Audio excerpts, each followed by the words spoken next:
The Ballad of Bedfordshire, a tragedy in 50 acts. Oh, gather round, my darlings, and let me tell you the tale of the University of Bedfordshire, a place where dreams go to die, where logic is optional, and where the word education is a cruel, cruel joke.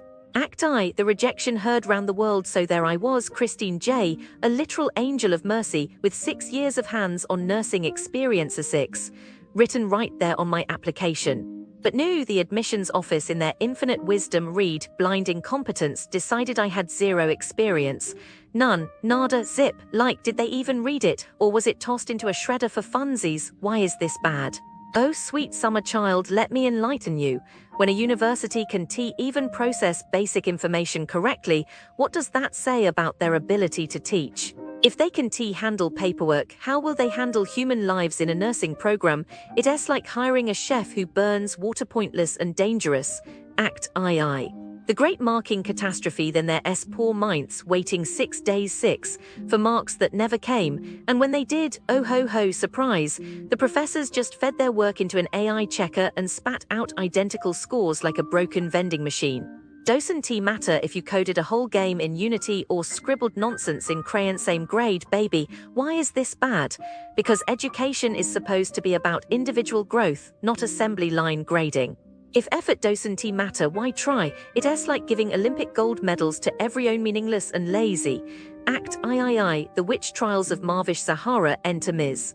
Marvish Sahara, the self-appointed AI detective of the project management course. She accused students of using a with 0 proof and slapped them with failing grades.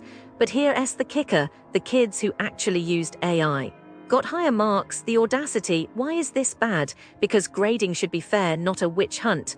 If a professor can tell human work from a robot, maybe she should be the one retaking classes. It's like a food critic who can taste useless and humiliating.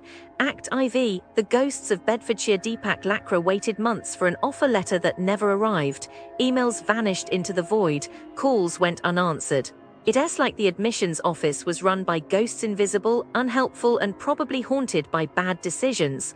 Why is this bad? Because communication is the bare minimum.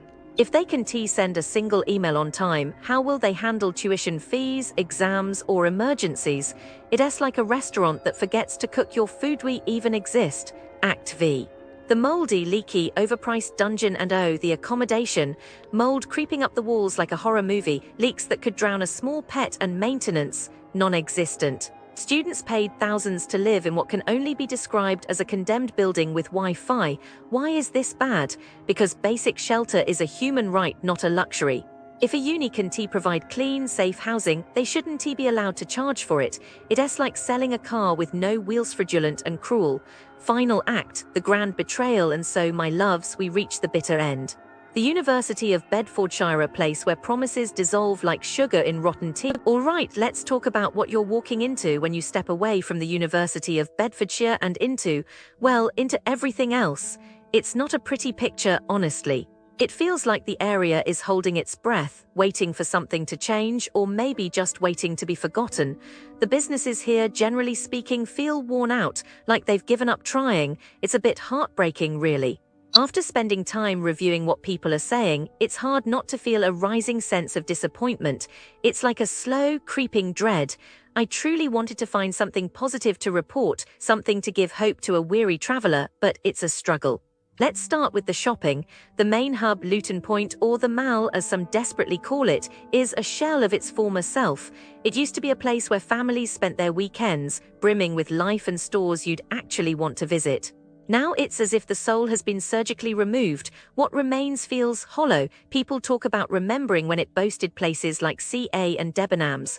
Those feel like ghost stories now, whispers of a better time. Today, it's mostly discount stores and shops selling things that just exist, like they're waiting for someone to buy them, but nobody ever does. It's not just the stores, though, it's the atmosphere. Many tell stories of feeling unsafe, even during daylight hours. Yobs, gangs, people begging, it seems to be a common sight, especially early in the morning before 10 a.m. Imagine that. Like the grit and grime of the city just boils over first thing. And the toilets, oh, the toilets. Multiple accounts describe them as utterly disgusting, smelling like nightmares and sometimes worse. One person said it smelled like cabbage and, well, let's just say one review mentioned poo on the walls. I'm honestly disturbed just relaying that. It feels like a deliberate act of neglect, a nihilistic disregard for basic human decency. The feeling is that the decline isn't accidental, it's a slow, creeping surrender, one overflowing bin and broken light fixture at a time. Then you have places trying to offer an escape. Desert's Rose Park Street, a cafe, seemed all right on the surface, but lurking within is a darkness. One person mentioned the music, hip-hop with unfiltered racial slurs. It's deeply unsettling. It makes you question what's happening behind closed doors, and if they even care about making a safe space for customers. It feels like the establishment has allowed a really bad seed to take root. It's shocking and frankly feels like a betrayal of trust. Looking for a bit of nightlife, the Bear Club. From the outside, it seems like a quirky, cozy establishment. The reality, as described by those who have ventured inside, is chaotic. Some complain about the sound being so heavy the bass actually makes their chest vibrate, causing physical discomfort. It feels like someone decided to weaponize sound. Others talk about staff being aggressive or disruptive during live performances, telling people to be quiet while they're enjoying the music. No atmosphere whatsoever is a phrase that keeps popping up. Others are confused at the lack of customers, a bleak emptiness.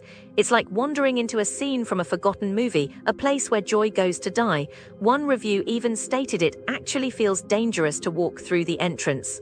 And then there's the Cove Spa, a place that should be about relaxation and pampering. Instead, it's a masterclass in disappointment.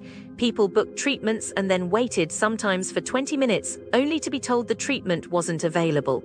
No apology, no offer of a solution, just nothing. Others complain about cold rooms, rushed treatments, and unprofessional staff. There's a woman lasting in her words, felt absolutely disgusting, and a trend of getting inappropriate questions asked.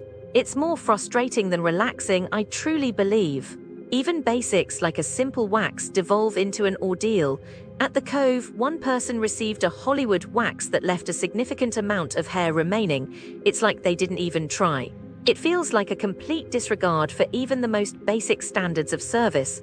I even found reviews for Celarvino, but it was just one single negative review with no details, which adds to the general sense of unease. A single silent scream in the dark, and then pure Jim Dunstable. I'm looking into crimes near University of Bedfordshire, to make sure tourists like you are aware of what's going on in the area. I'm really worried about you guys, So I found out that businesses near University of Bedfordshire are super sneaky, They'll do anything to get your money. Remember that time when Debenhams got firebombed by activists from the Animal Liberation Front? It was in the 1980s, but it's still crazy to think about. They were protesting against fur products, and it caused so much damage and fear, I'm can you imagine being in the store when it happened? It must have been so scary. I predict that the victims, the shoppers and employees, were probably super shaken up after that. They might have even stopped going to that store, And the activists, they probably thought they were doing the right thing, but violence is never the answer, It's just so wrong.